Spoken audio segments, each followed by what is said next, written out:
bonjour tout le monde. Non, celui-là, je crois que c'est lui. Ah, c'est pas moi ça. Ouais, c'est lui. C'est marqué Amiens aussi. Voilà. Et donc, je m'appelle Olivier Land, je suis fondateur et directeur artistique de l'association Art en Ville, qui œuvre désormais depuis 10 ans à la base en région parisienne. On est basé dans le 17e arrondissement à Paris. On avait démarré dans le Fort d'Aubervilliers en 2014 par un gros événement qui s'appelait In Situ.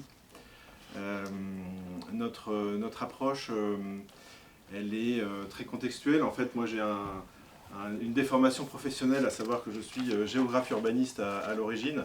Donc j'ai une sorte d'hypersensibilité à la ville, à son contexte, qu'il soit architectural, historique, paysager ou social. Et donc je transfère un petit peu dans les programmations que je peux un petit peu organiser cette sensibilité.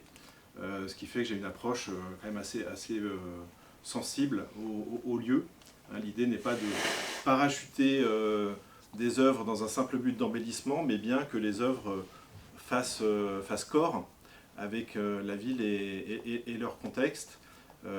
Merci Cécile d'avoir signalé Ernest Mignon-Ernest, même s'il n'aime pas trop être assimilé au monde, notamment au terme de street art. Le pauvre, il est quand même affublé souvent de grand-père du street art, et en fait, il supporte pas trop la chose, puisque lui, réellement, a une vision d'un art fondu avec son lieu, où finalement, l'œuvre interagit avec l'endroit, et l'endroit interagit avec l'œuvre également. On est réellement dans la recherche d'une interaction réciproque entre les œuvres et leur patrimoine, et leur contexte, et leur site d'implantation. Lui qui a tant travaillé, étant installé notamment dans le centre de Naples, où réellement il venait poser ses collages dans les rues anciennes. Donc c'est réellement quelqu'un qui avait ce souci. Voilà cette première diapo en guise de titre, qui est un des moments un peu mythiques de ce qu'on peut faire, à savoir la réalisation d'œuvres ici sur le marché des Batignolles à Paris, donc avec Adrien l'Admiral, alias Joe, du collectif DMV, qui avait produit cette belle peinture. Et puis un moment de rencontre avec une classe de CE2 de l'école Le Mercier toute proche, sur laquelle viennent se greffer deux personnes qui n'ont plus vraiment l'âge d'être en CE2. Mais voilà, pour nous, ça fait patrimoine. Je vais revenir à travers deux, trois termes de définition, ce qui pour nous fait patrimoine et ce qui va donner corps finalement à mon exposé. Donc en fait, le Larousse donne effectivement 5 axes de définition de la notion de patrimoine. Moi, j'en retiens 2, donc ce qui est considéré comme l'héritage commun, tu disais, Cécile. Avec une notion à caractère assez exceptionnel, puisque les synonymes sont l'apanage, l'héritage, les richesses, voire même les trésors. Donc en fait, le patrimoine culturel d'un pays, il y a une dimension exceptionnelle. Et puis sur le point 5, il y a aussi le caractère de la propriété d'une collectivité publique, à savoir d'un caractère un peu plus ordinaire, finalement, d'un patrimoine commun, partagé, donc qui est réévalué par les standards de l'UNESCO, sur les rites et autres, mais voilà, il y a un côté ordinaire et simple, entre guillemets, d'un patrimoine commun. Donc je vais vous montrer à travers une foultitude d'exemples, en fait, 3 angles de prise en compte du patrimoine dans la programmation d'œuvres d'art urbain, à travers les liens avec le patrimoine d'exception, l'activation d'un patrimoine ordinaire, et enfin vers la patrimonialisation via la médiation et la participation. La patrimonialisation, c'est le fait que les biens, entre guillemets, que les objets, les artefacts, en fait, deviennent la propriété d'une propriété commune.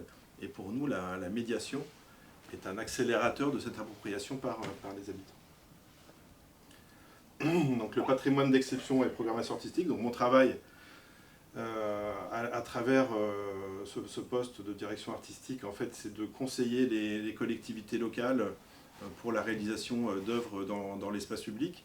Donc là, l'essentiel de ce que vous allez voir à l'écran sont des œuvres qui sont programmées dans le cadre de commandes publiques, donc avec un processus de validation, entre guillemets, à la fois administrative par les ABF, dans le cadre de ces sites un peu d'exception, et puis par les politiques également.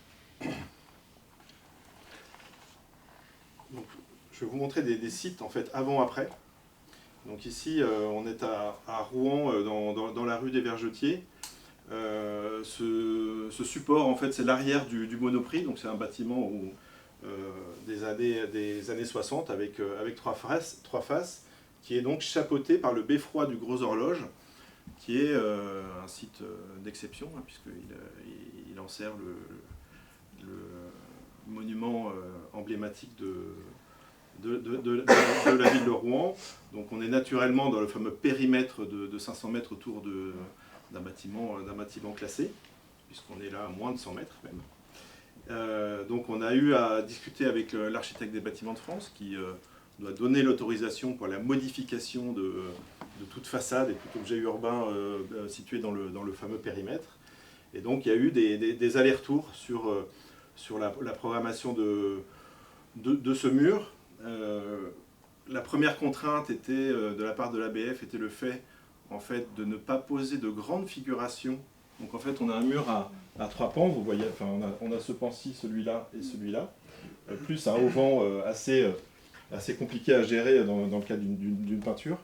Et donc l'architecte des Bâtiments de France nous a dit, ici, pas de grandes figurations, de façon à ne pas concurrencer, entre guillemets, que une œuvre figurative ne vienne pas concurrencer le beffroi. Ce qui peut se comprendre dans la hiérarchie, hein. On est là face à un beffroi multiséculaire, et puis on vient placer une œuvre éphémère, entre guillemets, pour quelques années. Donc on a entendu la contrainte. L'idée était également de se nourrir de ce contexte architectural et presque climatique de Rouen, avec le sujet à la fois du temps, hein, puisqu'on est tout près du Gros Horloge. On est tout près de la Seine également, on est à une centaine de mètres de la Seine, et tout près de fontaines, hein, qui sont tout près du Gros Horloge. En fait, on a identifié le livre des fontaines, hein, dans l'histoire longue de Rouen. Et en fait, le sujet de l'eau est très très présent dans la ville. Et donc l'esquisse de l'artiste, en fait, a intégré toute une série de contraintes de la part de l'architecte. Intègre donc le sujet de l'eau, le sujet du temps à travers cette belle sphère dont les pistils, entre guillemets, sont chapeautés de formes cosmiques. Et donc voici la réalisation finale, donc par Adrien l'Admiral, qu'on a vu déjà en page 1, alias Joe, donc, qui intègre donc, dans des... En fait, le fait d'avoir actionné ces symboliques, ces éléments de contexte et identitaire du centre-ville de Rouen, nous a permis quand même de faire passer, entre guillemets, une œuvre qui sort des standards et des râles officiels de l'architecte des Bâtiments de France. À noter également que l'architecte des Bâtiments de France ici a donné un avis avec une réserve d'une possible réversibilité des œuvres. Dans le droit commun de l'art urbain, il y a toujours une notion de réversibilité. On est, même pour des œuvres qu'on estime pérennes, à savoir des commandes sur des bâtiments un peu officiels, il y a une clause de réversibilité. Enfin, dans beaucoup de contrats qu'on signe, il y a toujours une clause de réversibilité qui a tendance à relaxer un petit peu les pouvoirs publics. Si jamais il y a un énorme buzz pas possible, sur des sites ou des conflits vraiment très forts avec des associations de riverains ou de défense du patrimoine ou autres, il y aurait toujours, ça n'arrive jamais, ou c'est rarissime, mais il y aurait la possibilité d'un retour à l'état antérieur. Et donc, vraiment les sujets de l'eau, je n'ai pas le temps malheureusement de vous décrire trop, parce que je voulais vous montrer pas mal de choses. Ici, un travail donc de nouveau sur Rouen. Donc j'avais fait 2 commissariats de Rouen Impressionné, qui était l'événement d'art en espace public, un petit peu comme iconique, hein, c'est une quadriennale dans ce cas-là. de la ville de Rouen. Et puis, donc un beau matin, je suis tombé devant ce mur, un mur très connu aussi à Rouen, qui est le palais de justice. Donc un bâtiment, là encore emblématique du centre-ville de Rouen. Emblématique d'une part par son architecture gothique flamboyante d'exception, par sa masse également, puisqu'il est très très présent dans le centre-ville de Rouen, et puis par les impacts des bombardements de 1944, puisqu'en fait tous les orifices que vous voyez là sont des impacts d'obus. Et m'est venue l'idée d'inviter Jan Worman qui est connu pour en fait ses réparations avec les briquettes de Lego des murs anciens, pour donc venir travailler sur la façade du palais de justice de Rouen. Donc Yann donc, se dote de stocks de Lego d'occasion, où il y a des dons, enfin, il fait appel à des dons dans les villes dans lesquelles il travaille, et bien souvent, donc, il y a des épisodes participatifs comme ça. Ça fait partie aussi du fait d'associer au maximum les populations et ces enfants. L'œuvre qui est désormais posée sur le palais de justice, elle est un petit peu à eux aussi. On est dans la recherche justement d'une appropriation, d'une patrimonialisation des œuvres. Ici des scènes de dons d'enfants, puisqu'en fait on a fait des collectes, donc la collecte de Lego usagés dans la ville de Rouen, et en fait voilà, des petits ont donné à Yann leur stock de Lego pour travailler sur la façade, une façade très très vue, hein, puisqu'elle est à la sortie du métro Palais de Justice, qui est vraiment l'entrée dans le centre-ville commerçant de Rouen. Et voici la pièce finale, donc, qui était là encore, on a une autorisation pour une œuvre éphémère, hein, qui a été posée, on a posé ça cette pièce en octobre 2020, à l'occasion de rencontres avec la fédération d'ailleurs, où Yann avait participé. Et figurez-vous que nous sommes presque en octobre 2024 et une grande partie de l'œuvre est toujours en place. Donc voilà un éphémère qui a duré. Petit truc de fabrication, donc l'essentiel des pièces sont posées par pression, à savoir que l'artiste force un petit peu avec les pièces de Lego sur les orifices, et bien les bloquer, les fixer ainsi. Et on a eu, pour les plus grandes plaques, l'autorisation de l'ABF, donc de percer, de clouer certaines pièces de Lego. Donc en fait, il y a des pièces de Lego qui sont assez pratiques, c'est les Lego, les fameux techniques, pour lesquels on peut construire des voitures, hein, voilà ceux-là. Et en fait là, il y a des petits trous qui permettent de passer un clou et d'aller fixer dans les joints. Donc en fait, on a une autorisation de fixer au clou dans les joints et non pas dans les pierres, de taille. En route pour Nogent-sur-Seine, avec là un bâtiment qui n'est pas classé ni inscrit, mais qui est face à un site patrimonial d'exception, qui est la Seine. Et puis on est un petit peu dans la carte postale de Nogent-sur-Seine, puisque cette maison est vue depuis vraiment le pont qui traverse la ville, qui est très très vue. Et surtout, on a un contexte paysager, aquatique, forestier d'exception sur ce lieu-là. Donc là, il y avait quand même une belle pression, puisque on peint réellement dans la carte postale de Nogent, et sur un site très très vu. Et en fait, finalement, Rémi Tournier est venu pour travailler sur le personnage de Sequana. Sequana, c'est une divinité fondatrice de la Seine, hein, des temps anciens. Et en fait, qu'il met en scène à travers ce personnage qui se dédouble, qui est immergé. C'est une allusion aussi au temps passé, où la baignade était autorisée et un loisir fréquent dans la Seine, qui est toute petite à cet endroit-là. Et on voit l'intégration également chromatique à travers ce vert sombre qui passe également très bien sur la frondaison des arbres de l'île qui est derrière, et naturellement avec l'eau verte foncée de la Seine. Donc voilà une fresque qui s'immerge tout à fait bien dans le patrimoine paysager, on va dire, de Nogent-sur-Seine. Ici une surface pareille, hein, qui donne sur un patrimoine paysager. On est dans une communauté de communes, Caux-Ostrebert, qui est tout près de Rouen, qui m'a commandé des parcours de randonnée, entre guillemets, de découverte artistique, des sentiers de randonnée autour de Barentin et de Pavilly. À l'arrière-plan, on a le clocher de Pavilly, donc en fait, on est sur le sommet d'un coteau, et j'ai trouvé, en fait, donc c'était pas évident, on n'est pas dans l'urbain, donc il a fallu trouver des supports d'accroche. Et ici, donc, en fait, ce poteau de clôture d'une exploitation agricole, d'une parcelle, qui est en fait une ancienne traverse de voies ferrées. Quand on a déposé, retiré les voies ferrées, en fait, il y a beaucoup de morceaux de bois comme ça qui ont été recyclés, entre guillemets, pour devenir des poteaux de clôture qui étaient bien pratiques, qui sont toujours là. Et donc j'ai invité Larouille à venir peindre cette œuvre très belle qui s'appelle « Cours et ne te retourne pas ». Donc Larouille, en fait, donc on voit ce petit personnage, ce petit jeune homme, ce petit garçon, en fait, finalement, qui semble courir depuis le champ qui est à l'arrière. Larouille, c'est un peintre assez fin, qu'on connaît un petit peu ici, je crois qu'il a été invité à Doullens. Ce week-end. Qui vient ce week-end? Qui était encore là ce week-end. Mince, on s'est raté. Et Larouille, en fait, comme son nom l'indique un petit peu, il aime le matériau ancien, il aime le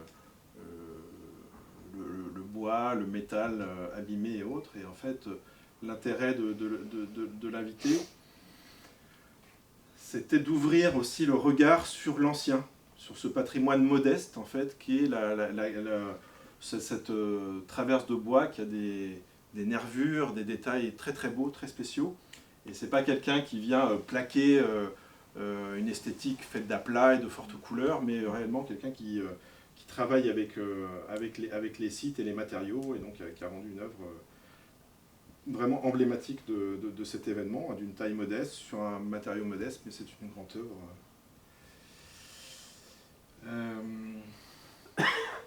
Un petit tour par Thonon-les-Bains, sur ce grand lavoir qui est situé autour d'un carrefour routier. Bon, là, il y avait challenge encore, hein, parce que travailler sur ce support, c'est pas évident, hein, qui est fait de 10 colonnes, qu'il ne s'agissait pas forcément naturellement de peindre, mais on a trouvé l'idée, donc en fait, voilà, il y avait quelques éléments d'analyse, mais je vais passer assez vite, hein, donc on a décidé finalement de contre-coller les fûts, voilà, d'avoir une sorte d'adhésivage des fûts, mais très, très éphémère, et d'y inviter donc Hugues Chevalier, alias Hirsute, voilà, qui a mis en couleur et qui interagit justement avec à la fois les coloris de bois clair du sommet des colonnes, avec leur forme arrondie, et qui invite finalement le passant à déambuler et à se promener autour, à travers le lavoir, et à profiter de son œuvre.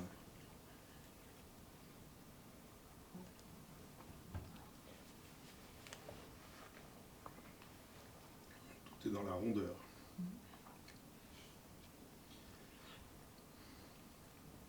De retour à Nogent-sur-Seine, avec un patrimoine là qui est à la fois immatériel et matériel, qui est en fait l'histoire de la sculpture à Nogent-sur-Seine, qui a abrité Alfred Boucher notamment, un grand sculpteur, et qui abrite le musée Camille Claudel, Alfred Boucher ayant formé Camille Claudel. Donc ici, le mur à gauche, c'est le mur de la réserve qui s'appelle la galerie de sculpture du musée Camille Claudel à Nogent. Et l'idée m'est venue de proposer à Nadège d'Auvergne, qui je crois aussi a œuvré à Amiens, pour travailler sur ce sujet-là, puisque Nadège aime s'inspirer des collections des musées classiques, romantiques, assez 19e des villes dans lesquelles elle vient. Et on voit là l'instant du match, de la coïncidence finalement entre cette forme du mur. Je lui ai proposé de découper un carton dans la forme du mur et de se promener dans le musée pour aller repérer un sujet. Et la voici devant Volubilis, qui est un des standards, entre guillemets, un des grands hits d'Alfred Boucher. Et donc qui a reproduit donc cet élément patrimonial, muséal, sur les murs de la réserve, avec sa technique d'exception, divisionniste, faite d'une multitude de petites touches qui viennent rendre le rendu des volumes, toute l'anatomie, l'aspect charnel, les cheveux de cette jeune femme d'Alfred Boucher. Et puis des peintres peignent réellement les collections également. Ici Manolo Messa, de nouveau à Rouen, qui peint une pièce du musée de la céramique de Rouen. Rouen était une des capitales en France avec trois de la céramique au XVIIIe siècle. Et nous sommes là ici, rive gauche, dans le quartier Saint-Sever. Et le quartier Saint-Sever, c'est là où se trouvaient les fabriques de céramique, d'où cette allusion à ce patrimoine historique de Rouen. Et là, une peinture plus récente, quasiment en train de sécher encore, puisqu'elle a été livrée la semaine dernière à Thonon-les-Bains par Nélio, qui lui peint un autre patrimoine local, qui est le patrimoine du géoparc du Chablais, qui est classé au patrimoine mondial de l'UNESCO. Nous sommes sur la rive sud du lac Léman, à Thonon-les-Bains. Et là, en fait, il s'est inspiré de ces éléments, de ces esthétiques d'un patrimoine paysager, à travers son style d'exception, là encore, qui vient décliner donc à travers 4 pans. Donc c'est pas forcément un cadeau cette commande, puisque je lui proposais de peindre un paysage sur une surface verticale, mais en fait il a dompté la cohérence en proposant 4 plans qui viennent être reliés par des chemins de traverse qui rappellent les us et coutumes de montée et de descente sur ces interfaces avec les Alpes, où les gens montent et descendent à la vallée, descendent au lac. C'est des logiques de déplacement très, très ascensionnelles qu'il rend ici à travers son beau travail. Alors, quelques activations d'un patrimoine ordinaire cette fois-ci. Donc on était sur du patrimoine d'exception. J'ai pas mal travaillé cette année la question du paysage. Et c'est vrai qu'on a tendance à scinder le paysage entre le paysage carte postale, le paysage d'exception, et le paysage ordinaire, qu'il s'agit aussi de montrer. C'est un des grands enjeux aussi de la mise en culture du paysage et de l'éducation artistique et culturelle, c'est d'ouvrir le regard sur les paysages du quotidien ou les paysages ordinaires. Donc nous voici de nouveau à Thonon-les-Bains, dans un quartier d'habitat social qui s'appelle Collonges. Collonges, c'est une sorte de village perché sur les hauteurs de la ville, où l'on dénombre une quinzaine de nationalités différentes, avec une forte communauté marocaine et turque, qui sont des communautés assez présentes dans la région du lac Léman. Et là encore, en fait, une forte pression. Je vous parlais du site carte postale de Nogent-sur-Seine, et là, nous sommes réellement en cœur de quartier, sur un mur en fait qui a... J'essaie d'éviter en général ce genre de configuration, mais celui-ci était vraiment très très intéressant, avec beaucoup de vis-à-vis depuis des fenêtres. Chez les gens, on voit cette façade, on la voit surtout depuis cet espace central, qui est une sorte de lieu de rendez-vous. Il y a des goûters d'anniversaire qui s'organisent là. Les enfants courent en liberté, un petit peu comme en Turquie ou au Maroc, dans les rues de Collonges, avec les trottinettes, les vélos, les ballons de foot et autres. Donc c'est un lieu qui est très très utilisé. Et Collonges fait aussi partie, et ces communautés venues de la Méditerranée, en fait, de ces cultures où, en fait, multigénérationnelles, où parfois les grands-parents habitent le quartier, parfois même habitent le même logement, que les parents et les enfants. On a des foyers à plusieurs générations. Et donc en fait, partant de là, en fait, donc c'est Dimitri Taxis qui est un peintre grec, qui est venu peindre cette œuvre, donc qui relate directement ou indirectement un petit peu tous ces éléments de diagnostic social que j'ai pu lui transmettre, hein, puisqu'on est sur une scène de communion entre des jeunes, des moins jeunes, des personnes âgées, des enfants un petit peu hors d'échelle. Hein. C'est une scène assez spontanée dans son style. Il transfère ces éléments et cette scène de vie au bord du lac, le lac Léman étant l'espace public ultime de Thonon-les-Bains. Donc en fait, il vient déplacer cette scène de rendez-vous et de communion sur les bords du lac. Et puis une petite allusion aussi à de nombreux travailleurs qui passent la frontière tous les jours pour aller travailler à Genève ou qui prennent le bateau pour aller à Lausanne à travers ce bateau flottant qui vole au-dessus du lac à gauche du grand personnage. Donc voilà une activation, enfin le souhait, cette peinture, et j'ai eu des retours, ça a été peint en 2023, j'ai eu des retours d'un grand attachement à cette peinture par les habitants. L'idée d'écrire ensemble, entre guillemets, l'histoire de l'œuvre fait le prémisse de l'appropriation et donc de la patrimonialisation quelque part auprès des habitants. L'appropriation qui est le but ultime des œuvres en espace public. Hein, comme je vous disais, on n'est pas du tout dans le parachutage d'esthétique qui n'aurait aucun sens à cet endroit-là, hein, pour le pur plaisir d'embellir, de mettre de la couleur ou d'exposer des artistes dans l'espace public. Réellement, l'idée, c'est que les œuvres appartiennent aux gens. Hein, on est dans un cadeau, il y a une notion de gratuité, et vraiment l'objectif de notre mission, c'est de pondre des œuvres qui viennent, que les gens s'approprient. Voilà, à la quête d'un patrimoine, naturellement, d'une patrimonialisation. Voilà un autre site du quotidien, un lieu de passage.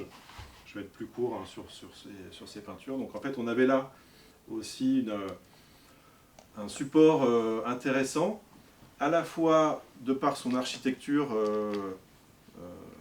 On est sur la rive gauche de Rouen, dans un site à Saint-Sever, un petit peu ville nouvelle, qui s'est développé autour du centre commercial Saint-Sever, pas très loin de la cité administrative.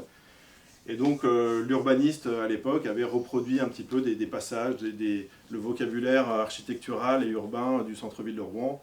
Et là, on est sur des formes qu'on retrouve dans le centre-ville, pour ne pas dire la forme du gros horloge d'ailleurs. D'une part, donc, un site intrigant, intéressant, et d'autre part, le fait que c'est le va-et-vient pour aller au métro à travers cet endroit. Donc l'idée là, donc en fait c'est Blo, Claude Ritchie, pareil, du collectif DMV, qui a été invité à peindre cette œuvre. Là on est parti plus sur de l'art abstrait, puisque en fait de la figuration aurait pu être un petit peu oppressante. On aurait pu faire une déco florale ou quoi, mais bon, c'est pas très intéressant.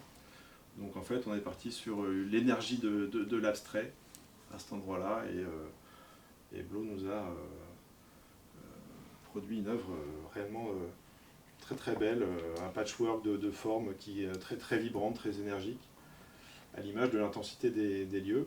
Et puis bonne surprise, l'œuvre est éclairée la nuit. Alors ça c'était un petit bonus, hein, c'était pas attendu. On l'a découvert. Avec la nacelle, on est monté sur les derniers jours. En fait, on a un petit peu tourné les spots qui étaient plutôt tournés vers le bas. On les a tournés vers le toit, vers le plafond plutôt de cette arche pour venir illuminer l'œuvre. En fait, la photo elle est faible par rapport à la réalité. C'est réellement très très beau sur place. Nous voici au Fort d'Aubervilliers. Donc là sur notre premier projet, on avait eu un sacré coup de bol avec une friche énorme qui était propriétaire d'un aménageur, Grand Paris Aménagement, et qui était dans l'attente de la construction de bâtiments. Donc on avait travaillé sur ce lieu, qui était un patrimoine du commun exceptionnel de par le fait qu'il était en friche, et parce qu'on avait des bâtiments qui étaient reconquis par la végétation. Là, la photo elle a été prise en décembre, mais c'était très très vert par la suite. Et l'idée était d'aller à la recherche d'indices historiques sur ce lieu-là. C'est quoi le fort d'Aubervilliers, où on est, qu'est-ce qui s'y est passé. Donc on avait les indices évidents d'un fort militaire, naturellement. On est dans les forts d'enceinte construits à la fin du 19e siècle autour de Paris. Et on a eu des belles découvertes là-bas, dont le fait qu'en 1980, nous étions en 2014, et le fait qu'en 1984, donc précisément 30 ans avant notre événement, avait eu lieu un festival qui s'appelait Fêtes et Forts, qui s'était monté à l'initiative de Roland Castro, qui était proche de François Mitterrand à l'époque, et qui avait décidé en fait, de faire des forts d'enceinte de banlieue, des lieux de diffusion culturelle dans la banlieue. Donc, banlieue bleue, une coïncidence improbable, et qui résonnait réellement avec l'ambition de notre événement. Et là, deuxième coup de bol, on a retrouvé un photographe qui s'appelle Willy Vainqueur. Donc ceci n'est pas un blaze, hein, c'est son vrai nom. Dès sa naissance, il a été gâté. Donc Willy Vainqueur, qui est quelqu'un d'adorable, qui est un photographe de la mairie d'Aubervilliers, et qui avait pris en photo l'événement de 1984. Donc, coïncidence incroyable, et donc on a retrouvé ces photos d'archives, et on les a imprimées en grand. Ce sont des grands laits, hein, la surface là, ça va faire une dizaine de mètres de large, pour raconter justement ce patrimoine historique des débuts du hip-hop en banlieue. Hein. Les photos qui sont là ont été prises donc, en 1984, et c'était un des premiers grands rassemblements hip-hop de France, avec un jeune DJ qui officie toujours, qui est DJ Dynasty, qui est un des grands noms de la scène hip-hop, et qui était venu mixer en 1984, donc il est tout jeune ici au Clintide, et qu'on a invité à remixer en 2014. On a fait un battle hip-hop, et on l'a invité à remixer en 2014 au Fort. C'était un moment incroyable. Il a complètement halluciné de revenir ici 30 ans plus tard. Et en plus, il avait fait un de ses battles assez fondateurs, où en fait il avait fait très très fort ce jour-là en 84. Donc le fort est donc, qui est devenu un lieu de vie également. On a réactivé un patrimoine. On ne parlait pas encore, le mot tiers-lieu n'existait pas du tout en 2014, sinon on l'aurait un petit peu utilisé, mais c'était un petit peu un tiers-lieu avant l'heure, puisque l'idée était de réouvrir un peu au public un lieu en friche, donc de faire découvrir et d'y préfigurer les usages urbains qui allaient devenir ceux du fort d'Aubervilliers désormais, qui est en cours de construction, et il y a un quartier qui se crée à cet endroit.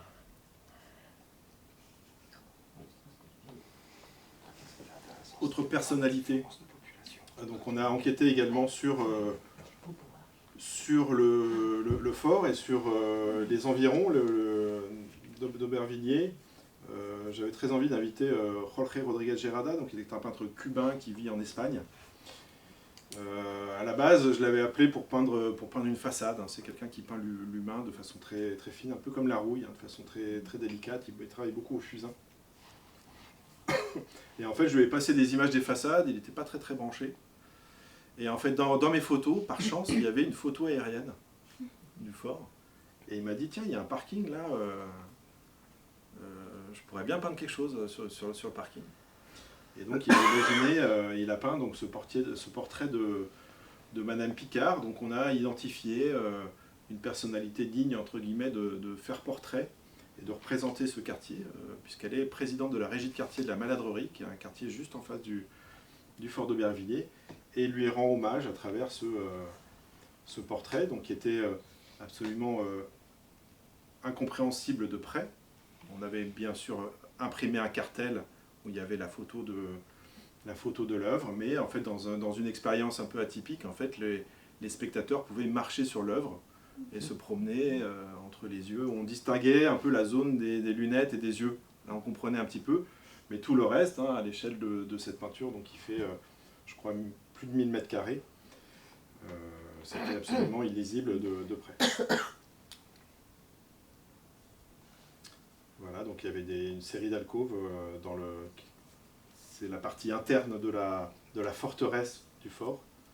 Et puis on ne pouvait pas venir travailler, intervenir à la Fédé sans montrer le beau travail de Jean Faucheur, qui avait peint des visages dans l'une des alcôves. C'est un de ses très très beaux travail.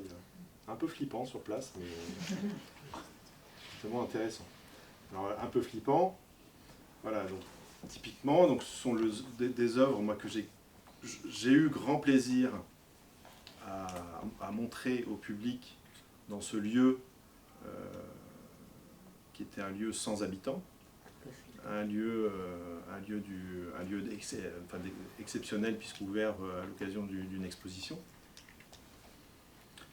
Je ne suis pas sûr que j'aurais programmé la même chose sur un pignon d'immeuble dans le quartier de Collonges. Voyez.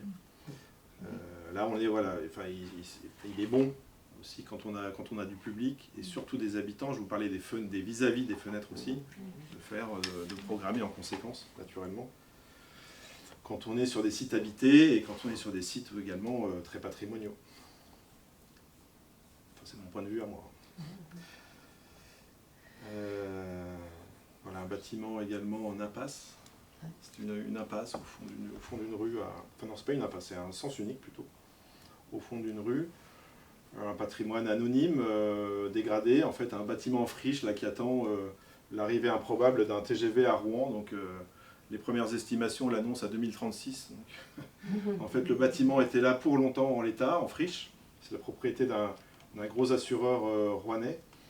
Et je proposais donc à Roberto Siretz, qui est un peintre italien, qui génère, lui, qui est connu pour son travail sur les trois dimensions, la tridimensionnalité de son œuvre, en fait. Enfin, il vient créer, en fait, l'impression d'une troisième dimension grâce à des niveaux de dégradé. Il travaille beaucoup le bleu, et donc là, l'idée, c'était d'interagir naturellement avec le ciel au-dessus, d'une part, de casser le mur, d'ouvrir cette perspective qui était plombante, et de l'ouvrir sur le ciel.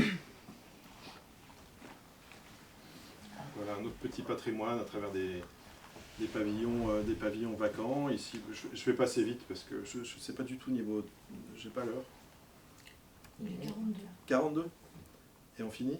11h15. 11h, il y a un petit peu de questions. Ouais, on est bien. Donc des pavillons vacants également à Rouen, donc une petite architecture modeste. C'était de l'habitat social, mais qui a été les gens ont été expropriés parce que il y a des fissures partout et c'était irrécupérable. Et donc on a hérité de ce patrimoine en friche, entre guillemets. Et en fait ici, donc c'est Lien Chali, qui est un peintre argentin, qui a réalisé cette anamorphose, donc l'illusion, là encore, de deux dimensions, là où il y a en fait 7, 8 ou 10 ou 15 dimensions, puisque il est allé peindre même vous voyez, hein, les panneaux de circulation. C'était assez dingue parce qu'on s'est rendu compte en traçant, donc il y a un tracé nocturne, que le point de jonction entre les trois couleurs était à l'arrière de ce panneau-là. C'était pas tout à fait prévu, mais c'est tombé comme ça. C'est improbable. Donc en fait, il y avait une surface hyper stratégique à l'arrière du panneau stop, là. Donc voilà, une interaction avec un petit patrimoine bâti. Là, ici, d'autres petites maisonnettes de ce type-là. Et puis, là-dessus, on a invité le collectif Cité Môme, qui est un collectif une belle association, en fait, qui fait tricoter tout un réseau de tricoteuses et de tricoteurs en Europe, et qui envoie à l'association des pixels de 5 à 10 cm. Et en fait, leur travail consiste à unir les pixels et créer des grandes œuvres. Alors, le maximum qu'ils avaient couvert avant cette commande, c'était une voiture, une 4L. Donc c'était leur grande pièce, c'était la 4L en tricot. Et là, ça a été un gros défi de tricoter une maison. Et ils peuvent s'enorgueillir d'une première mondiale, puisque c'est la première maison tricotée main. Il y avait déjà eu une maison tricotée, mais à la machine, en fait, avec une tricoteuse qui fait du tricot à la machine. Et là, c'est une maison tricotée main faite de, tenez-vous bien, 25 000 pixels, quand même, rassemblés par une armée de tricoteuses voilà, qui ont posé ce beau tricot sur ces maisons. Donc le tricot était là 1 an. Il a passé l'hiver. Tu dois ajouter ce que tu ajoutais avant, parce que les maisons, elles avaient froid. Oui, c'est ça. Hein, c'est ça la belle histoire. Mais quelle mémoire, j'adore. Oui, effectivement, oui, il y avait des problèmes d'isolation thermique à cause des fissures. Donc on leur avait fait un pull. Un gros pull.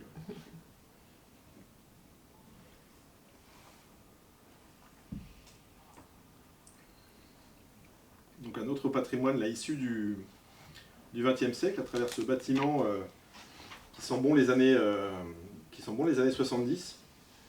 Pas évident, hein, quand le Centre Henri Becquerel nous contacte pour intervenir dessus, je me dis oulala, façade galère, on peut le dire, avec cet escalier et toutes ces fenêtres. Le centre donc envisageait, on voit un panneau de chantier là d'ailleurs sur l'escalier, une rénovation et une extension du centre avec de nouvelles surfaces pour des bâtiments de formation et autres. Et envisageait également de supprimer, de remplacer cet escalier par un escalier tout neuf. Donc il me contacte, je reçois la photo, hein, c'est l'éternel moment où on reçoit le JPEG. Il y a 2 moments clés quand on reçoit le JPEG de la façade à peindre, dans le cadre d'une commande comme ça, et le JPEG de l'esquisse de l'artiste. Hein. C'est dans notre carrière, dans notre vie, il y a ces 2 instants-là qui sont particuliers, plein de tensions positives. Et donc voilà, quand je reçois cette façade, je me dis, oh là, ça va être compliqué. Et en fait, en y pensant, en y réfléchissant, j'ai imaginé en fait finalement à travers cette architecture, en l'analysant bien finalement, son caractère d'une part très daté dans les années 70, hein, dans l'époque de cette architecture sérielle faite de modules préfabriqués, en fait, qui sont finalement adossés les uns les autres. Donc on a ici des modules pleins sur la droite de l'escalier et puis des modules percés de fenêtres sur la gauche. Et le fait également qu'il y a une légère ondulation, puisque chacun de ces modules, finalement, tel un toit à 2 pentes, a également 2 pentes ici. La lecture également de la structure de l'escalier, donc avec ces deux poteaux, et puis les contre-marches et les garde-corps qui finalement pouvaient donner quelque chose d'assez théoriquement pas inintéressant. Bon, évidemment, la programmation de la figuration ne va pas de soi, et donc on est plutôt allé sur une mise en couleur finalement. Et donc j'ai appelé Tomislav Topic, qui est un peintre allemand, qui est un spécialiste, un coloriste. Donc en Allemagne, il y a des carrières des carrières universitaires en couleur. Des designers qui étudient la couleur pendant 4 ans. Et ce fut le cas de Tomislav, donc qui nous le rend bien à travers ce travail réellement exceptionnel, donc en fait qui vient finalement dévoiler et mettre en valeur un petit peu tous les détails de cette architecture compliquée à l'origine. Et on voit bien comment il s'est finalement servi des fameuses des deux pans pour faire vibrer ces zones colorées.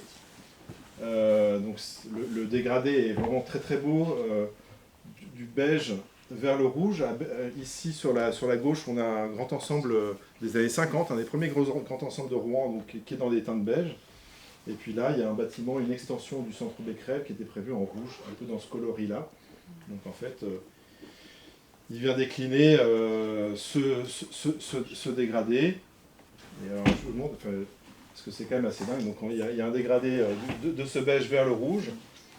Sur les 2 poteaux, il dégrade du clair vers le foncé, ici du beige vers le vers le bleu nuit, rebelote sur les marches, donc qui sont dégradées du bas vers le haut, de façon inversée au poteau. Et troisième couche de dégradé, les garde-corps, qui sont eux aussi dégradés du clair vers le foncé, pareil, de façon inversée avec les marches. Un travail d'une richesse réellement exceptionnelle et en lien, pareil, avec un contexte. Et donc le centre Henri Becquerel a tellement aimé le principe, donc la commande portée sur cette première façade, qu'ils ont demandé dans le cadre d'une phase ultérieure de rénovation du bâtiment, de mettre en peinture la totalité du building. Donc là, Tomislav a proposé un travail plus doux, naturellement, que la première façade qui était quand même assez intense, puisqu'on est sur le double de façade à l'arrière. Voilà, donc c'est désormais une œuvre qui marque un peu le campus santé de Rouen et qui fait le centre Becquerel carrément a intégré les coloris de l'œuvre dans son nouveau logo. Vous voyez, en fait, ça transforme. Et nous ont passé commande de 2 œuvres, pareil, par Tomislav également, dans le hall d'accueil du centre. Tomislav fait aussi des installations avec des grilles qui sont très très belles. Et une fresque en intérieur également du bâtiment. Donc un autre patrimoine de l'ordinaire, un élément de patrimoine, à travers des arches à l'entrée du stade de Nogent-sur-Seine. Voilà, des arches qui étaient là, mais sans réellement exister. Elles sont présentes, mais personne ne les regardait plus vraiment. C'est un détail architectural qui était devenu un petit peu anonyme, mais qui a attiré mon attention justement par ces lignes, par la relation au ciel également, et puis puisqu'on est à l'entrée du stade, donc c'est un lieu de rendez-vous, un lieu de passage pour les jeunes, qui est très vivant, qui est un des plus vivants dans ces petites villes où il ne se passe pas grand-chose, mais le stade, c'est vraiment un lieu de rendez-vous. Et là, j'ai eu l'idée de proposer à Romain Froquet, qui est un peintre réellement qui s'inspire des lignes, réellement qui est dans la ligne conceptuellement comme un lien entre les hommes entre eux, entre les hommes et l'écosystème, une liaison très, très unitaire. L'œuvre s'appelle Trait d'union. Voilà, ça donne désormais ceci. Il y avait un parti pris de couleurs assez fort, qui faisait partie, entre guillemets, pas de la commande, mais bon, j'avais plus ou moins, je passe pas vraiment des commandes, je tends des perches aux artistes, je leur écris pas un pitch très précis, mais bon, quand on écrit un artiste, on sait déjà ce à quoi s'attendre, et on peut orienter un petit peu son travail. Et je savais que ça marcherait très bien sur ces arches. Là, réellement, on est sur l'exemple typique, en fait, où le bâtiment, le site, l'architecture fait œuvre avec la main de l'artiste. Et en fait, c'est 50-50, si c'est pas même... les arches font plus que la main de l'artiste quasiment sur ces projets-là. Et c'est finalement la fusion de l'architecture avec le geste de l'artiste qui donne une œuvre improbable et qui tient presque autant de la sculpture que de la peinture. Petit détail, voilà, il y a des potelets qui ont été également peints au sol. Voilà un mur donc de retour dans la communauté de Caustres-Verte, communauté de communes en Normandie. Un petit mur à l'entrée de la salle polyvalente de Villers-Écal, qui est une petite ville un petit peu de banlieue, à moitié rurale, à moitié de banlieue rouennaise. Et avec ce petit mur, un petit peu sans prétention, mais je le trouvais intéressant du fait de l'arrière-plan périurbain, un petit peu anonyme, mais si commun puisque les Français vivent beaucoup dans le périurbain. Donc je trouvais que ça pouvait donner quelque chose d'intéressant à travers justement la relation avec ce patrimoine du quotidien qui est le paysage périurbain à l'arrière. Et tenez-vous bien, en fait, c'est la peinture de Slim Safonte, qui est un jeune peintre espagnol, qui vient reproduire. Alors, il n'est pas tombé dans le truc de l'anamorphose où les maisons sont pile poil aligné, hein, il s'est quand même décalé du paysage de l'arrière-plan, qu'il vient reproduire, mais il en modifie un aspect. L'œuvre s'appelle Le Banc, The Bench. En fait, quand je lui ai envoyé cette photo-là, il m'a dit « mais c'est bizarre, les bancs ont une personne là. » C'est curieux, en fait tu t'assieds avec ton ami et vous êtes à 3 mètres, c'est quand même bizarre. Et donc c'est ce petit élément de patrimoine, là encore, de mobilier urbain, qui lui a inspiré la création de l'œuvre, où en fait finalement il reprend le paysage de l'arrière et il installe une conversation entre 4 personnages sur un vrai banc de 4 personnes.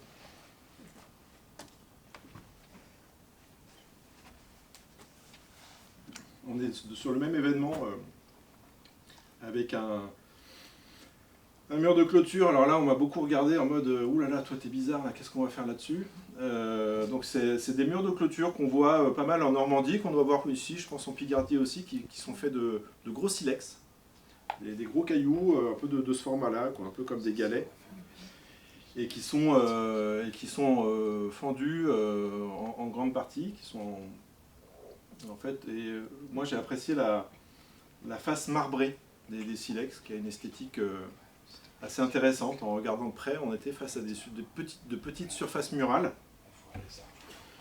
Petites, hein, ça fait, c'est grand comme ça. Et l'idée de cet événement, qui était annoncé comme un événement d'art dans le paysage, c'était d'ouvrir le regard des passants sur le paysage. Donc à la fois le grand paysage, comme on a vu tout à l'heure avec l'œuvre de Larouille, hein, qui chapeautait ce coteau, et le paysage si typique français avec le clocher derrière. Et je trouvais intéressant d'ouvrir le regard aussi sur ces micro-paysages, où la photo prise de très proche, en fait, rend le silex grand, comme un grand mur de maison, à l'échelle de cette photographie, qui est finalement à l'échelle de regard, d'un spectre paysager, d'un spectre du regard, où là, on découvre la richesse des micro-écosystèmes, des petites herbes, de la mousse, avec des photos qui sont assez belles par elles-mêmes. Et donc l'idée était d'attirer le regard du spectateur sur cette petite architecture modeste, vernaculaire. Et l'idée donc a été d'accueillir Marie et Diem, qui est complètement à contre-pied du monumentalisme courant. En fait, eux réalisent, alors à côté d'un travail mural de grand format, réalisent des tout petits personnages qui font pas plus que 2 cm de haut et qui viennent finalement désormais habiter tel un village, et donc qui sont là, qui vont et viennent et se promènent sur les cailloux. Donc en fait, à l'échelle du grand mur de clôture qu'on a vu tout à l'heure, qui fait une vingtaine de mètres de long, il y a une centaine de petits personnages qui habitent ces petits cailloux. Donc nous sommes face à de l'art mural, nous sommes face à une grande œuvre avec une centaine de personnages, mais qui est aussi microscopique. Donc ça crée une dimension assez déroutante pour les gens qui le redoutent, qui le regardent. Et les enfants sont très fans et les grands sont très très fans aussi. Voilà, l'idée c'était que les gens, à travers ces personnages, voient cette beauté de la mousse et des toutes petites herbes folles qui poussent dans ces univers de petites haies qui tendent à disparaître de nos paysages.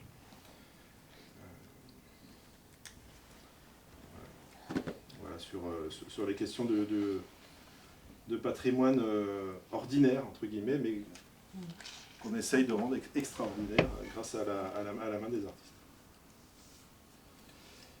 Et enfin, vers la patrimonialisation par la médiation et la participation. Donc la médiation et la participation, donc on l'a un petit peu vu au passage. Vous savez, en fait, moi quand je vais dans des endroits, je passe autant de temps que possible à discuter, à comprendre les lieux, à la fois d'un point de vue formel et à la fois d'un point de vue symbolique. Et quand on me dit « oui, il faut faire du participatif et tout », moi je dis le simple fait d'écouter les gens, parce qu'on dit « ouais, il faut faire peindre, les enfants ». Bon. c'est super, mais ça fait effectivement, ça peut créer des moments intéressants, mais pour moi, une participation noble, entre guillemets, elle est dans la co-conception et quasiment dans la co-direction artistique par les gens de ce qui va être peint sur leur mur. Moi, à Collonges, sur cette scène au bord du lac Léman, j'ai passé de longues heures à écouter les uns les autres dans le quartier et à pondre ce scénario pour l'artiste, d'un quartier multiculturel, avec toutes ces générations, et en fait, et qui est transformé ensuite dans le... Pour moi, c'est dans un but de patrimonialisation à la fin de l'histoire. Ici, une œuvre que tu connais, je me souviens, on a une photo avec toi au pied de cette œuvre de Seiner, qui est un peintre polonais, donc une photo très parlante de ce que c'est que un patrimoine commun. Puisque voilà, on est un petit peu chez les gens. Moi, personnellement, ça me met une pression de dingue, à savoir de programmer des œuvres. Déjà, j'ai beaucoup de pression quand je programme dans l'espace public, qui pour moi est un espace très noble, l'espace de tous, mais qui devient quasiment, on est à la frontière de l'espace privé quand on donne sur une fenêtre, sur une cuisine, sur un salon, sur une chambre, on est un peu chez les gens quand même. Donc, il s'agit réellement de travailler très finement les choses, avec des œuvres qui se fondent. Là, on est sur un fondu chromatique dans ce petit paysage également. Bon, on ne voit pas très bien, mais la robe du personnage qui est assis, en fait, c'est la robe, enfin, c'est le violet très précis d'un érable japonais qui est posé derrière le bâtiment, et on voit comme cette œuvre, finalement, se fond dans son paysage. Elle est là, mais c'est l'expression, elle fait partie du paysage, quelque part. C'est ça l'objectif, c'est de générer des œuvres qui font partie du paysage et qui ne dénotent pas forcément de façon tranchée avec un lieu. Donc ça passe par des temps d'exposition. Là, par exemple, avant la venue des artistes, on pense la médiation en 3 temps, avant, pendant et après. Donc avant, on vient présenter les artistes, on vient entendre déjà les habitants et la société civile sur ce qu'est le lieu pour bien le comprendre. Parce que j'ai beau être géographe, j'ai une vision géographique, mais pas sociale et historique des lieux. Donc j'ai un ressenti, mais qui demande à être complété par le discours des gens sur leur propre endroit.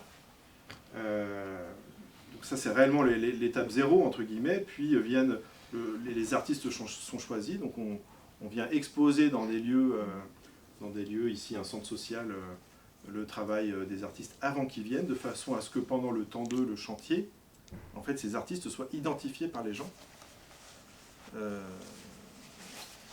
et que les gens soient familiarisés avec la personnalité de l'artiste. Là, on est avec des publics adultes et on le fait beaucoup, naturellement, avec les publics enfants, dans le cadre d'épisodes de AC qu'on fait dans les classes. Et enfin, la classique médiation après, visite guidée et autres, ça, on connaît par cœur. Un temps en classe de Marthe R, un peintre argentin, au collège, ici dans le quartier des Sapins à Rouen. Le fameux atelier Dessine ton mur, un de nos hits. En fait, on fait dessiner les enfants sur le mur pour qu'ils se mettent dans la peau de l'artiste et dans ses contraintes et qu'ils viennent dessiner un sujet sur le mur. Donc on donne des photos en noir et blanc tout simplement du mur et la médiatrice vient accompagner les choses. Et on avait fait, là, pour le quartier des Sapins à Rouen, on a fait passer un questionnaire type portrait chinois sur le quartier. Et donc, quelle est l'odeur du quartier, quel est le plat du quartier, l'animal du quartier. Et à la question, quelle est la boisson du quartier, on avait eu la réponse, un cocktail. Parce que dans le cocktail, il y a plein de choses. Classiquement, sur un quartier cosmopolite, de périphérie, et un cocktail, parce que dans le cocktail, il y a plein de couleurs, il y a plein d'origines, il y a plein de choses, on mélange et c'est bon à la fois. Voilà, merci les jeunes, merci les enfants pour ces éléments d'inspiration. Donc ça, on avait eu cette réponse en 5e, et donc du coup, on avait fait dessiner plein de cocktails par les enfants du quartier, pour les transmettre aux artistes, en mode un peu Inch'Allah, ça peut passer, peut-être qu'il y a un artiste qui va intégrer un des cocktails, tu vois, j'ai pas dit, viens, tu me peins un cocktail, mais on a fait passer ça, avec l'idée de, ça pourrait peut-être marcher.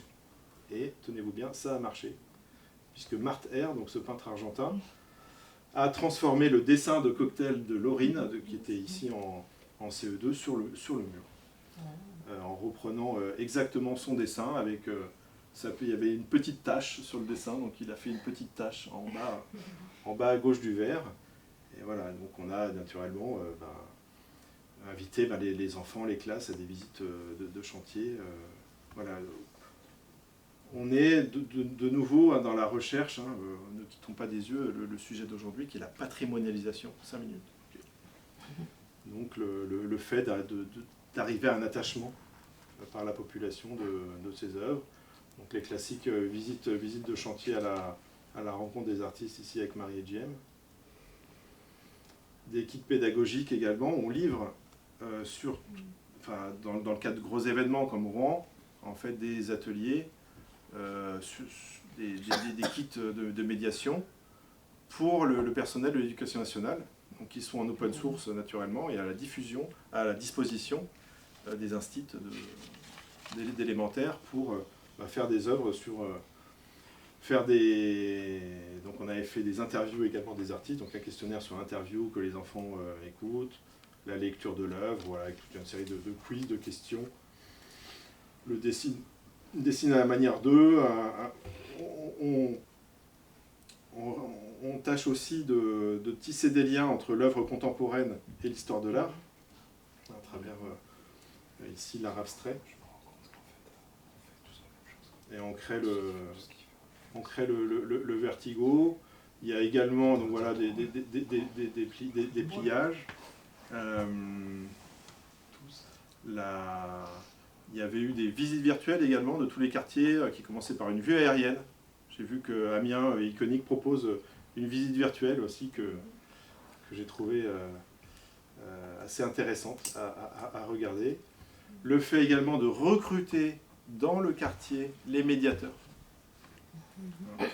Ici, Paul et Samir, qui sont des habitants du quartier des Sapins, qui ont fait des parcours avec les habitants, qui ont accueilli dans leur quartier les habitants des autres quartiers pour faire les visites. Ici, les 4 fantastiques, qui étaient les assistants également, qui étaient des employés sociaux, qui ont travaillé sur les chantiers. Et puis bon, les temps classiques d'inauguration, de visites guidées, des retombées presse, des rendez-vous divers et variés de visites. Et puis là, peut-être ma préférée, parce que j'aime beaucoup marcher et la randonnée. Et ça, c'est un extrait de Visorando, qui est une application de randonnée. Et donc, quand on tape, on cherche une rando à Rouen, deuxième réponse, les fresques de Rouen. Donc, en fait, là, patrimonialisation encore, hein, les gens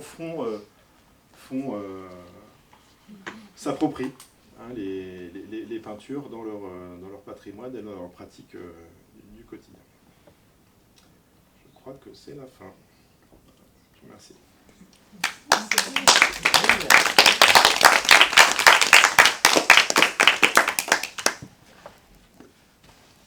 Moi j'avais une question concernant la clause de réversibilité dont vous avez parlé. Vous avez dit que c'était plutôt quelque chose qui permettait de rassurer tout le monde dans les contrats. Vous avez un exemple de fois où ça s'est vraiment passé et ça me posait la question du droit moral de l'artiste et au moment où il signe le contrat, est-ce qu'il accepte, est-ce qu'il y a un délai par exemple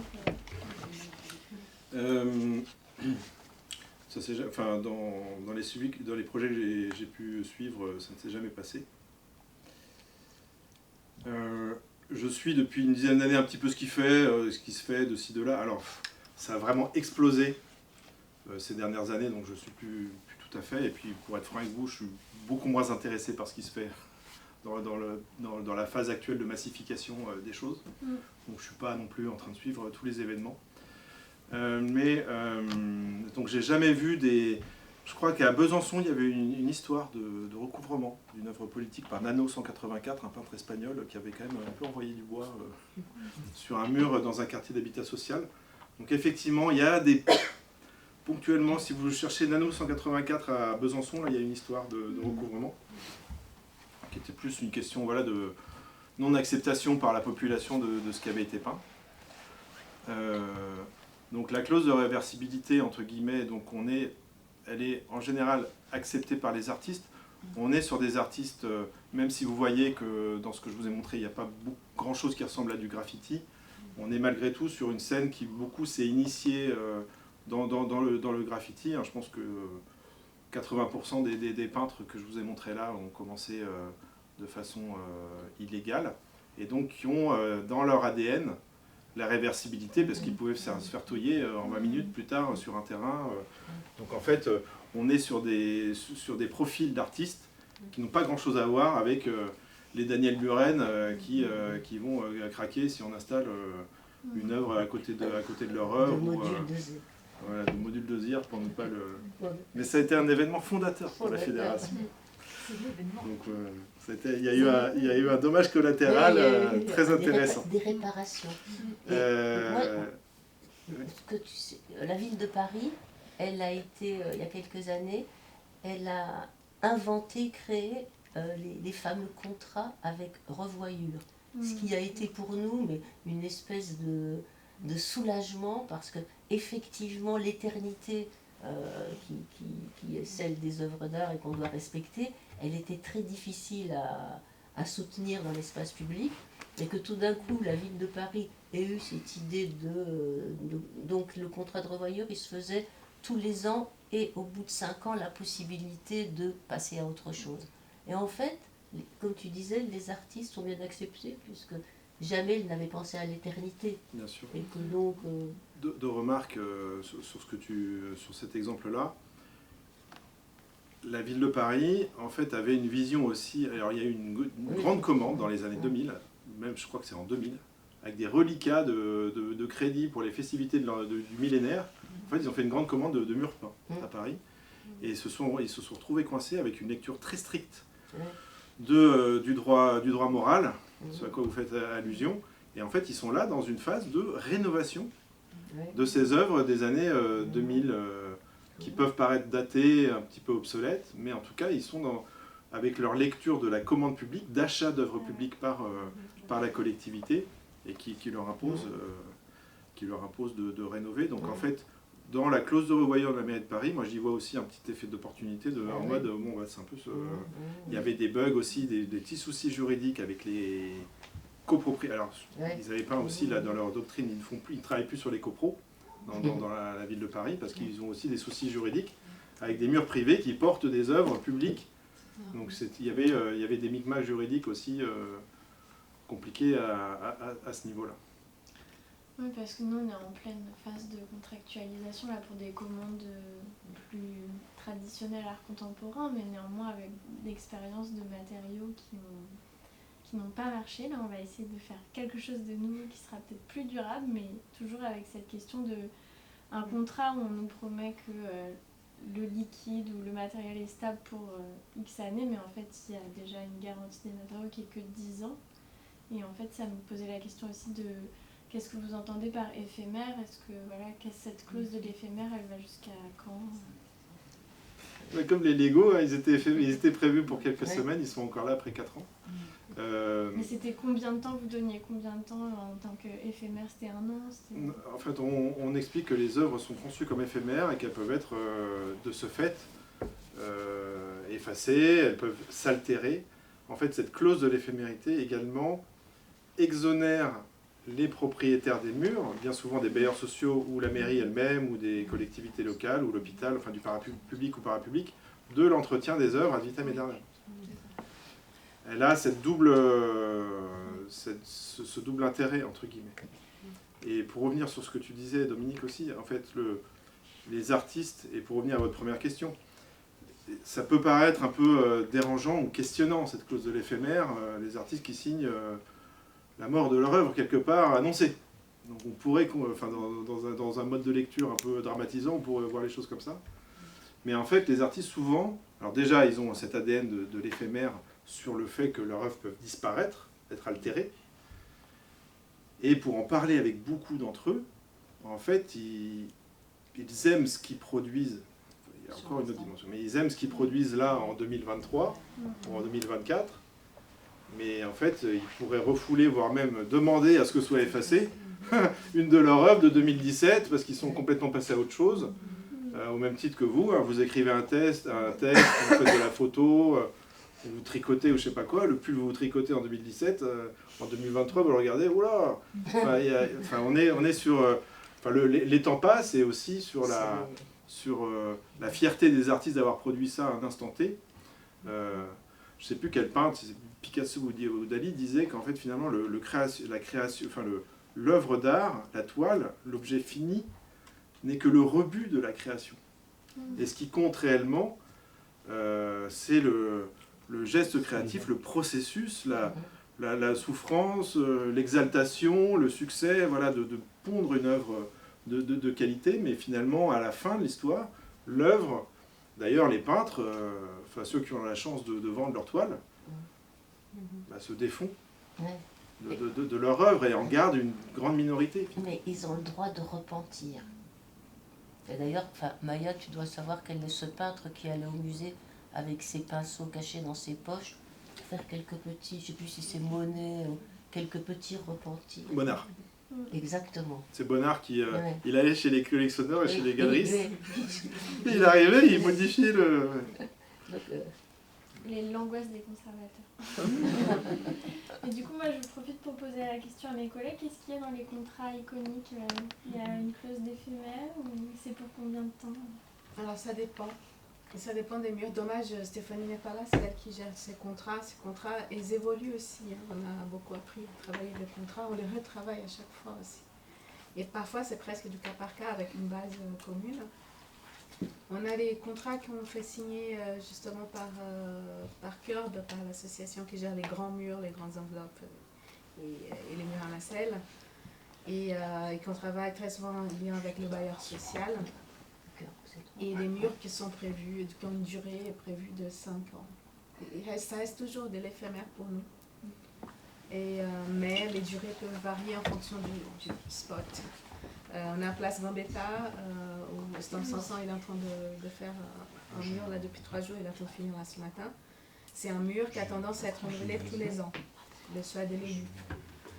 Et du coup, là, sur le contrat, il détermine ça, tu vois. Et puis après, pour les collages, c'est encore moins encore figé. Du coup, ça varie. Et là, je prends note parce qu'effectivement, il y a des clauses à créer de plus en plus. Est-ce que quelqu'un peut le dire, Marion?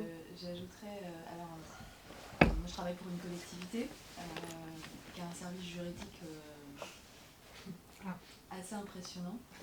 Et donc, effectivement, la question de mettre une date dans le contrat, c'est assez vite posé pour savoir jusqu'à quand la collectivité s'engageait effectivement à garder ou entretenir l'œuvre.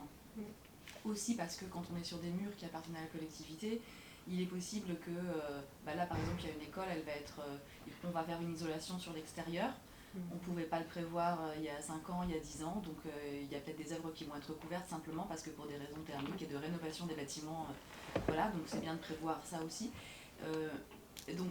Mais alors voilà, il y a non seulement se dire qu'au bout de 5 ans ou 10 ans, on s'autorise à effacer, voire à détruire l'œuvre, et ils vont un peu plus loin encore en disant, mais également alors, dans cette question de l'éphémère, l'artiste, jusqu'à quelle date il s'engage à reposer, parce que lui il fait une création, on lui pose une commande, est-ce qu'à partir du moment où il l'a faite en extérieur, c'est terminé, ou est-ce qu'on considère que si au bout de 6 mois, alors que bon, c'était quand même quelque chose de semi-pérenne, qui devait durer 5-10 ans, il y a déjà un effritement ou des choses qui, voilà, une dégradation, et qui serait plus due peut-être à la technique de l'artiste qu'au mur, enfin voilà, eux me posent vraiment ces questions-là, et alors là, moi j'ai pas trouvé d'artiste en tout cas qui soit capable de me dire je m'engage à ce que, en fait jusqu'à 1 an, 2 ans c'est ma responsabilité, enfin on est quasiment dans de la décennale, on parle grands travaux quoi. Oui, après et moi ça, j'invite toujours les collectivités, en général dans le meilleur des cas, pour être franc avec vous, le choix des supports fait partie de la direction artistique. Oui, c'est sûr. Évidemment. puisque vous voyez ces arcades du stade de... En fait, j'étais avec l'élu à la culture, on passe devant et on me dit « Oh, mais jamais on n'aurait pensé !» Et en fait, c'est une pièce maîtresse emblématique de... Et donc, en fait, dans ce choix des murs, en fait, j'anticipe un potentiel scénographique fort de la part du support en lui-même, du contexte, et je regarde naturellement qui est propriétaire du mur. On va vers des murs plutôt publics, parapublics, et la qualité, l'état général des murs. En général, sur des propriétaires publics et parapublics, on a des murs qui sont relativement corrects. Mais ceci dit, il y a un travail relativement. On a un travail évidemment de. Alors, on travaille pas comme une entreprise de bâtiment qui va gratter, enduire. Et il y a eu des histoires d'enduit qui ont mal tourné, de remplissage de fissures, et la fissure se voit sur le bâtiment. Soit on ravale intégralement, si réellement le mur est endommagé, soit la collectivité porteur de projet fait un ravalement, soit on part sur le mur existant, qu'on peut nettoyer.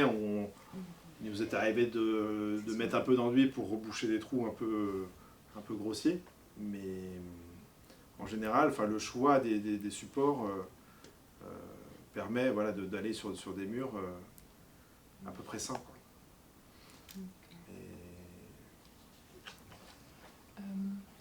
Juste, je me fais maîtresse du temps, désolé Olivier. S'il y a une dernière question, on peut la prendre et après il faudra qu'on fasse une pause. Allons-y. J'en ai deux. Ouais. Rapidement, si c'est possible. Je voulais savoir comment tu choisis les artistes. Ouais.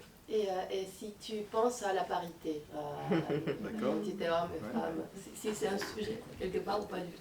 Et la question... Moi, c'est en 15 secondes, juste la patronisation derrière et la médiatisation, médiation. Comment vous l'orchestrez, qui le fait, quel budget, quel engagement de la collectivité, parce que nous c'est toujours un sujet en fait. D'accord. Là on vient de finir une œuvre qui est super et on se pose la question, on met un QR code, comment on fait pour que ça vive ensuite quoi.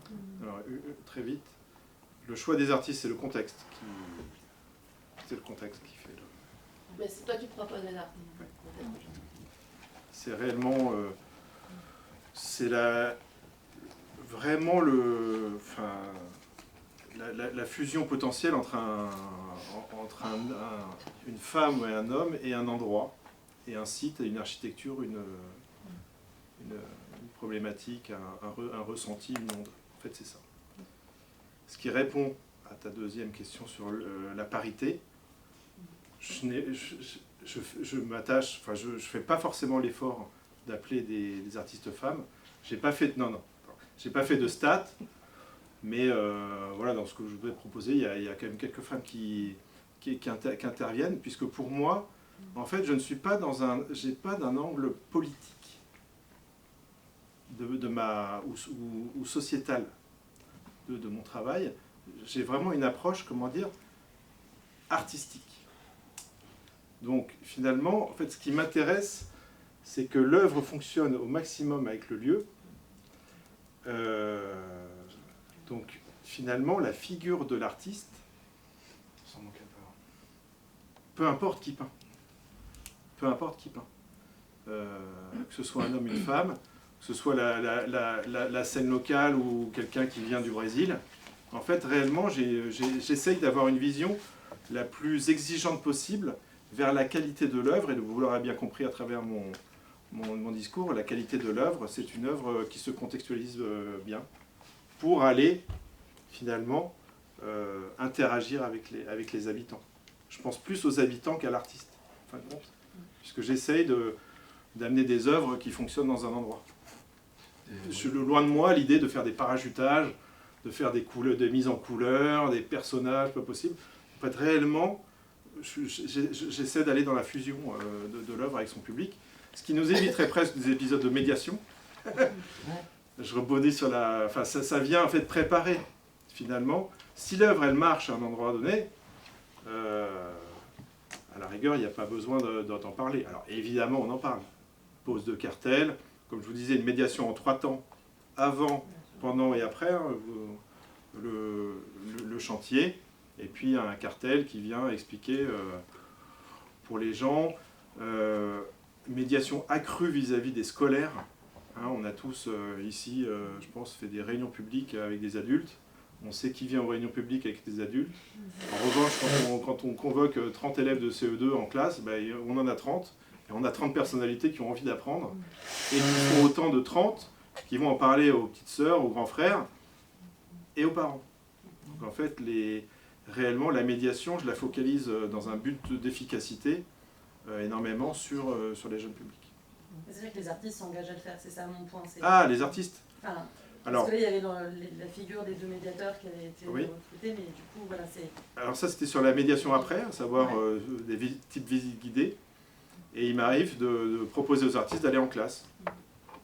Une fois, 2 fois, pour pas trop les déranger, parce qu'ils sont quand même dans des missions commando. Mais j'essaie de leur demander soit d'aller en classe, soit de recevoir aussi des visites de chantier avec des groupes. Là, on était avec des lycéens de Thonon-les-Bains qui sont en section art plastique. Ils sont passés. L'artiste descend de la nacelle, il va passer un quart d'heure, il répond à quelques questions. Juste pour compléter la question de Lorena sur la question des artistes femmes, là la fédération elle lance une étude sur la place des artistes femmes dans l'art urbain.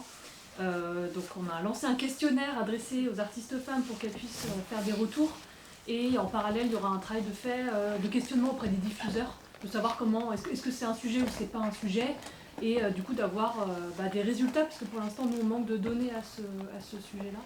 Et on fera ensuite, je pense, des temps de restitution et de rencontres vraiment dédiées à ces problématiques. Donc c'est surtout en 2025, je pense, ce sera l'année prochaine, ce sera vraiment une thématique que la fédération elle voudra porter avec vous. Donc, par rapport à ça aussi, moi je pense que le blaze, en fait, rend neutre l'artiste. Je trouve on ne sait pas en fait qui se cache derrière ce blaze. Est-ce que c'est un homme ou une femme? C'est simplement en fait l'art en fait. Et du coup, je pense qu'en fait le fait du blaze, voilà, c'est... Mais il y a des artistes sans blaze aussi. Donc, en tout cas, la question du blaze en fait partie. Et il y en aura d'autres qui vont nourrir ça. Je suis désolée, je coupe un peu, mais en fait, on a un tout petit peu de retard. Donc, on va faire quand même une petite pause, Dominique, de 5-10 minutes. Et puis ensuite, on va pouvoir reprendre avec votre table ronde. Donc, il est 27. Si ça vous va, vraiment, on essaie de se retrouver à 35. Si c'est possible. 35-40 dernier cri. On était censé reprendre à 11h30.